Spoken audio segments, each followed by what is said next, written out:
Bismillahirrahmanirrahim. Assalamualaikum warahmatullahi wabarakatuh. Baiklah, pada kesempatan kali ini untuk memenuhi tugas ujian akhir semester UAS dari mata kuliah statistika. Pada kesempatan kali ini kita akan membahas mengenai estimasi validitas dan reliabilitas dari data penelitian. Bagaimana cara kita menguji validitas dan reliabilitas dari sebuah data. Nah, yang pertama itu dari estimasi validitas data penelitian. Di sini, sebagaimana teman-teman bisa lihat, sudah ada sebuah data yang dimana akan kita uji validitas dari data ini. Nah, bagaimana caranya? Caranya itu yang pertama, data ini kita copy ke SPSS. Nah, setelah kita copy ke SPSS ini semua, kita rubah dulu yang pertama itu dari ini itemnya ini item 1, item 2 sampai item 31 dan juga total. Awalnya itu dia bakalan tertulis variabel, ada variabel. Setelah di nama ini variabelnya itu kita ganti dengan item 1 sampai 31. Kemudian untuk desimalnya nanti ada angka 2. Awalnya itu dia angka 2 seperti ini. Setelah itu kita ubah, kita turunkan menjadi 0 untuk desimalnya. Nah, setelah kita rubah semua, pastikan untuk di bagian measure ini itu scale semua, soalnya dia ada scale, ordinal dan nominal. Nah, kita pastikan semuanya ini sudah scale. Setelah itu kita pergi ke analyze, kemudian ke bagian correlate ini, kemudian ke bagian bivariate. Setelah itu nanti sebelumnya itu untuk itemnya itu, item yang di sini dia awalnya akan berada di sebelah sini. Nah, dia awalnya begini, item 1, item 2, item 3 sampai total. Setelah itu kita pindahkan ke variabel yang sebelah ini. Nah, setelah kita pindah, kemudian centang bagian persen, kemudian to tail, pastikan itu sudah tercentang, kemudian kita oke. Nah, setelah kita oke, kita tunggu sebentar, lagi proses.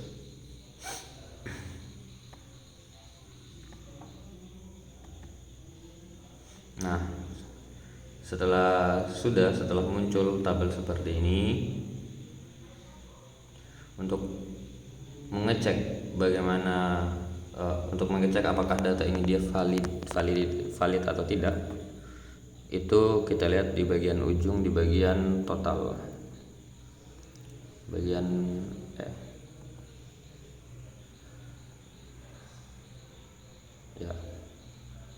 di bagian total ini.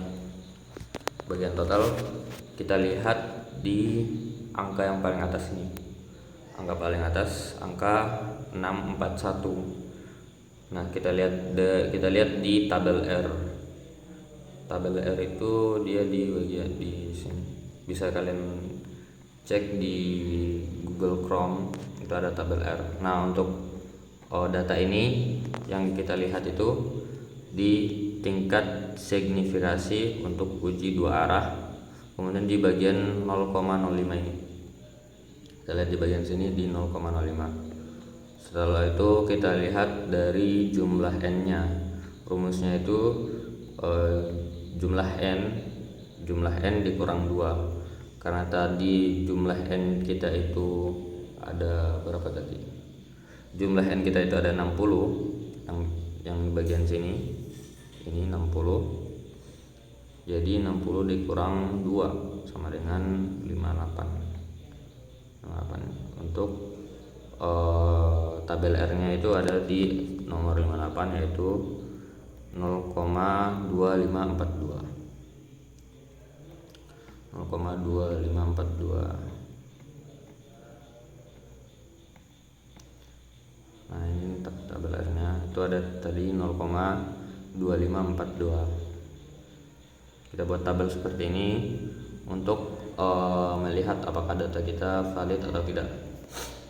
Jadi bisa dilihat di sini misalnya untuk item pertama itu 0,641 untuk R hitungnya. Kita lihat di sini R hitungnya 0,641. Nah, 0,641 ini apakah dia valid atau tidak? Kita lihat di R tabel.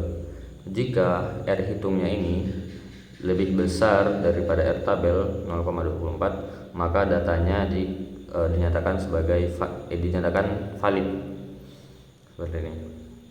Untuk nomor 2 kita lihat 0,011. Karena 0,011 itu dia lebih kecil daripada 0,2542, maka datanya itu dinyatakan tidak valid. Seperti itu.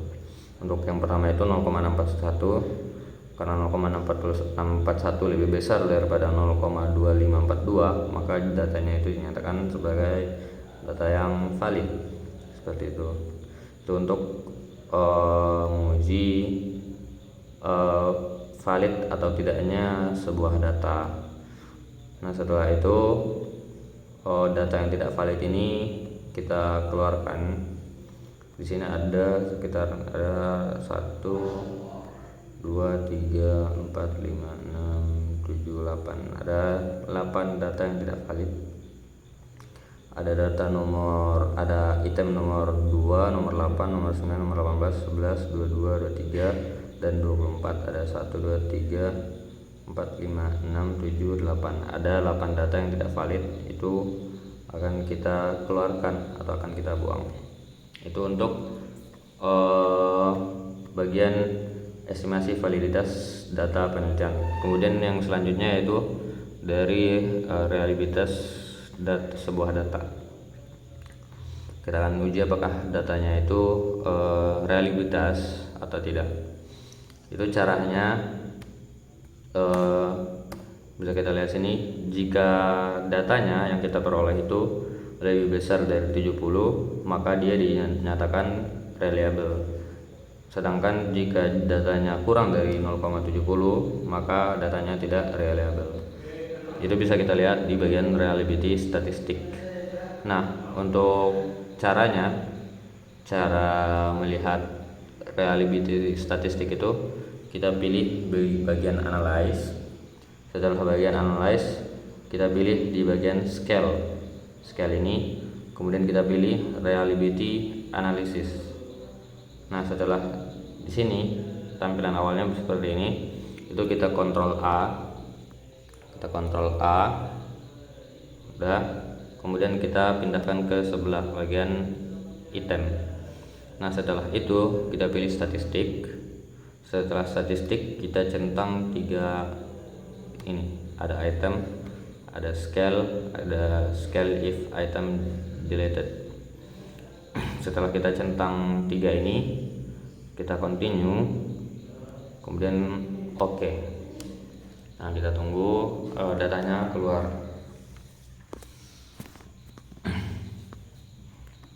Oke, ini sudah keluar. Setelah keluar datanya, kita lihat yang ini, yang reliability statistik. Kita lihat yang ini, yaitu Cronbach alpha-nya itu ada 741. Kemudian end of item ada 31. Dia harus sebentar.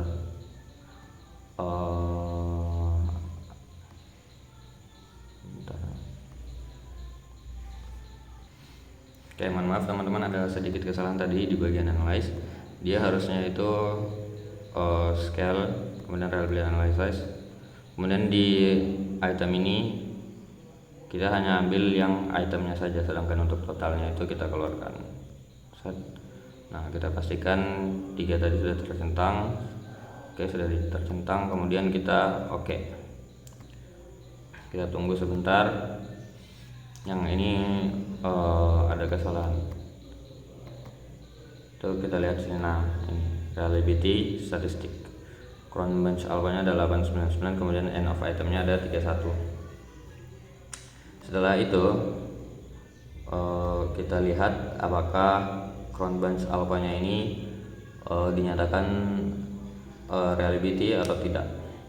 Kita lihat sini, sebagaimana tadi di awal dikatakan bahwa jika crown bunch alpha-nya lebih dari 0,7 maka datanya dinyatakan reliable. Sedangkan untuk crown bunch alpha yang kita peroleh tadi dari datanya kita itu adalah 0,899.